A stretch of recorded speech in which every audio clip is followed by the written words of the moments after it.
Thank you for joining us. And before we get started with today's video, if you guys like what you're seeing and hearing from the Locked On Senators podcast, go ahead and hit like, smash the subscribe button so you can be the first to know about Sens content. Now, we're going to be doing a ton of these prospect profiles, so if you agree this is someone the Sens should look at or steer clear, leave your comment below so we can hear from you. Now, we got 64 of these, so let's get into it.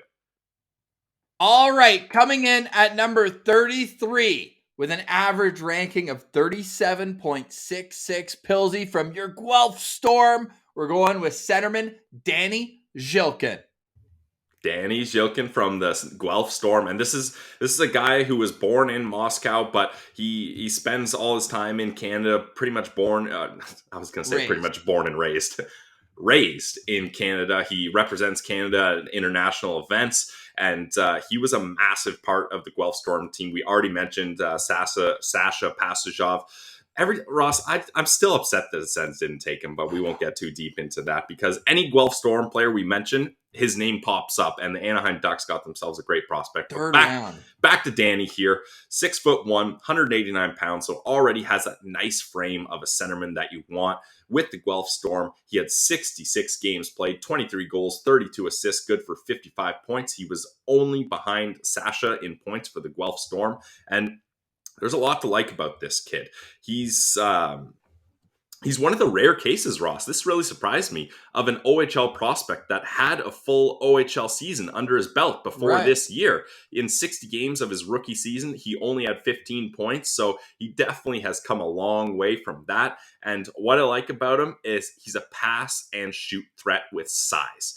Like, some of his highlights, Ross, with the Storm are so nasty. He had one of the greatest assists I've ever seen. It was a 2-on-1, and he has the puck, and the defenseman lies down on the ice to break the pass, and he's already running out of real estate. He did about through the legs sauce pass over the defenseman right on the tape for a goal. Like, to be able to pull that off as a pass is incredible. So, like, and then just take a look at some of his shots and some of the dekes he pulls off when he's in on a breakaway. Like, he is just so dynamic. To talk about having dynamic skills, Danny Zhilkin definitely has those. When the puck's on his stick. We'll get to some other things later on. The ranks go as followed. Craig Button has him at 28. Bob McKenzie has him at 31. Chris Peters at 32. Pronman at 34.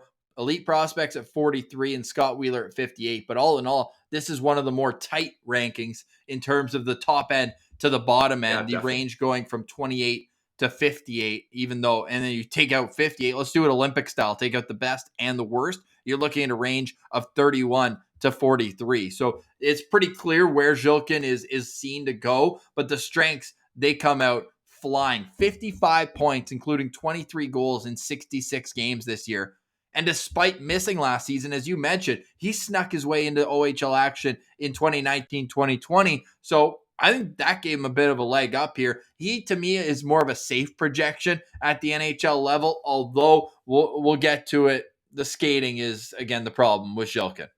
Yeah, and with someone with his size, he's not going to rely on his skating like maybe a smaller centerman would. But I really see him as a guy that will stay in the middle of the ice, Ross, because he also had success in the face-off dot. The hockey writers, they mentioned that he was 12th in face-off wins in the OHL for those that had over 100 face-offs. So he's definitely able to do that. He was on a line with Sasha Pasajov, and he started off the season so hot, 15 points in his first 16 games. Wow. And I agree with you. I feel like he's a safer pick just because he has that pass shoot threat. I don't think his skating is that bad. I've seen him split the D and create chances for himself. It's not a strength for sure, but I wouldn't put red flags all over it. I'm sure EP got the protractor out and figured out what angles he was wrong.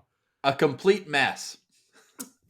Hey, they know a lot better than I do about the skating. I'll tell you that. So I'll take their word for it. But it didn't seem that bad to me, and it did not slow down his production at all. I think he's a safer pick with the ability to burst through if he can figure that skating out. Yeah, because Corey Pronman fights back. He says his skating is solid, not explosive, but good enough. His game can lack pace, though, which is the main issue. Competes well enough off the puck, but not his strength, and he can drift a bit to the perimeter as well. But he also says he sees him as a potential bottom six centerman who can have the toolkit of playing up into a middle six role. So again, pretty safe projection, because if he ends up being a fourth liner, at least he's an NHLer, which, I mean, when you're looking the second round, the hitting percentage probably isn't even 50-50. It's got to be less than that. But with Zhilkin, we're pulling up here his elite prospects page, December 19th. So he's one of the 2003 birthdays in this draft class. He's a big size. We mentioned he represented Canada internationally, still does, although being born in Moscow, grew up playing for the Burlington Minor Hockey Association with the Toronto Marlies in the GTHL. Had a pretty solid minor hockey career, had 15 points in his rookie season in the OHL, and not a whole lot going at the World Under-18s last year, but again, playing in a more defensive-minded role. Only had the 4 playoff games as Guelph was upset in the first round, but you look at that with 2 points there as well. The numbers, they're solid at the OHL level for me, but again, not a guy I'm super, super excited about. I'll give him 3 stars. Yeah, I'm a little higher on him. I'll admit the Guelph Storm bias plays a part in there, but also like his ability to play with great players. He played with Shane Wright in the top prospects game, Ross, and Shane Wright's quote after the game was, he thinks the game at such a high level and such a fun guy to play with. So put him with talented guys. Like, I just imagine him, obviously Tim Stützle and Drake Batherson are the combo here, but maybe on a power play, you get him playing with Batherson, or maybe a Kevin Fiala type player, just a random name I threw in there. But like, I just see him as being able to help those guys create space because he's a pass shoot threat himself. And I think you mentioned maybe he ends up being a fourth line guy. I would have him probably more as a third line guy. But the thing is, like, let's say one of those top 2 centermen get injured, I would have no issue throwing him up there in the top in a top 6 role for 5-10 games, and he could probably click with those offensive minded players. So I got Zhilkin at 3.5 stars here, just because I think he's a safer pick with the ability to burst through a ceiling. So I wouldn't mind the Sens taking a chance on him. I feel like you just described to me Chris Tierney. Yeah, but I think he's so much more creative, and like Chris Tierney, like he's not a guy that's going to wow you with his passes. He just is able to find guys through seams, and he's not going to wow you with his. I mean, I can't believe I almost said that. Chris Tierney scores more goals off his feet and the back of his head than he does with his stick. So I think that would be kind of an unfair comparison, but I see where you're going there.